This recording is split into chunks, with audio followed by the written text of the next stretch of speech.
Hi guys, જય શ્રી કૃષ્ણ. કેમ છો બધા? મારું નામ છે ઉર્વી અને હું રહું છું ઓસ્ટ્રેલિયામાં.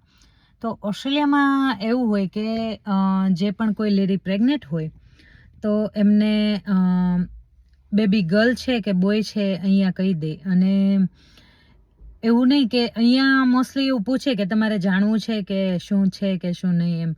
અમુક લોકો અમુક દવાખાને ડાયરેક્ટ કહી દે છે કે શું છે એમ, અને અમુક દવાખાને પૂછે છે કે તમારે જાણવું છે કે નહીં એમ, બેબી ગર્લ છે કે બેબી બોય છે.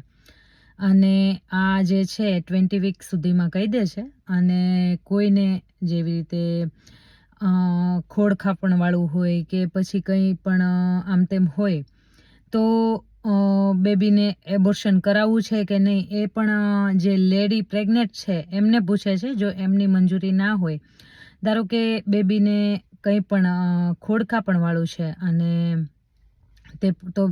તેમ છતાં પણ જે લેડી ઈચ્છે છે કે મારે આ બેબી બહાર લાવવું છે, તો જે ડૉક્ટરો છે એ ના નથી પાડતા.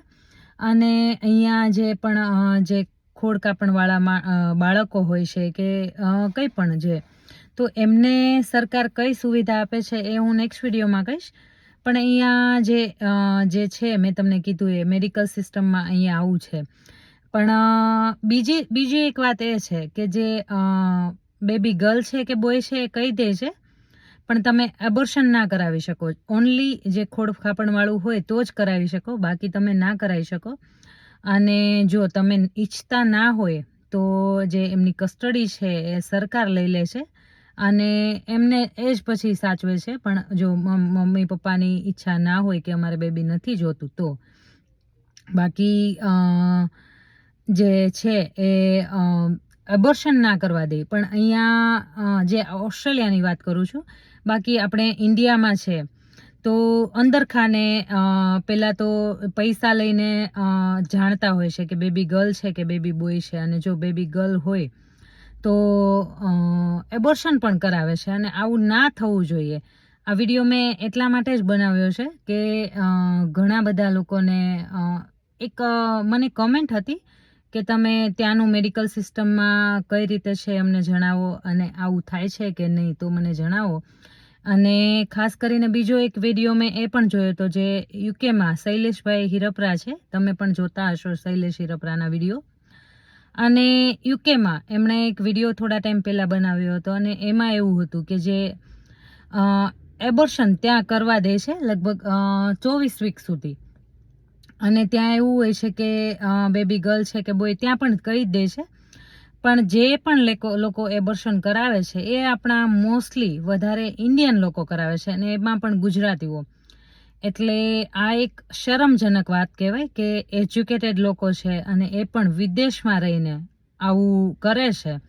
એટલે બહુ શરમજનક વાત કહેવાય. કારણ કે આવી જે અહીંયાની જે પબ્લિક છે એમને ખબર પડે તો જે ઇન્ડિયનોની જે છાપ ઇમેજ છે ને એ બહુ જ ખરાબ થાય. અને બીજું એ કે જે એના રિસર્ચ પરથી જાણવા મળ્યું ને કે તમે શા માટે એબોર્શન કરાવો છો, તો ઘણી બધી લેડી એવું કીધું કે અમારે ફેમિલીનું પ્રેશર છે. અમુક લોકો એવું કીધું કે અમારે બેબી ગર્લ નહીં પણ બોય જોતો હતો, છોકરો જોતો હતો એટલા માટે, કારણ કે અમારે વંશ આગળ વધારવો હતો.